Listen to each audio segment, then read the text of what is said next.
కాశీలోని కాకుండా ఉత్తరప్రదేశ్లో చాలా వరకు పాల ఉత్పత్తులకు డిమాండ్ ఎక్కువ. అందుకే కాశీలో చాలా చోట్ల దశాబ్దాలుగా సాంప్రదాయ లస్సీని అందించే దుకాణాలు చాలా వరకు ఉంటాయి. Okay, thank you. क्या नाम पड़ेगा आपका? सुरेश. लखन यादव. लखन यादव. इसको आप डालो क्या मत डालो, हमारा आंध्रा हमारा ये गुड ये रहेगा ना, एनीथिंग गुड.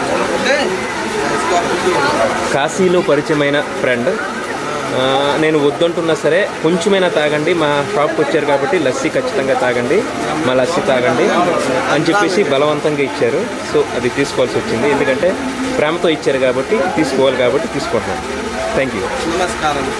మీకు తెలుగు వస్తుందా? కొంచెం బాగుంది లస్సీ. ఇది పాల పెరుగు మేగడ. ఫస్ట్ ఇది పెరుగు, సెకండ్ మేగడ, palkova, basundi, lassi, coffee, 8 generation. ఇది మై షాప్. ఇది పాల పెరుగు. ఇది ఓకే. ఇది near Visalakshi temple, my house. కింద ఉన్న డిస్క్రిప్షన్లో పూర్తి వీడియో లింక్ ఉంటుంది, చూడండి.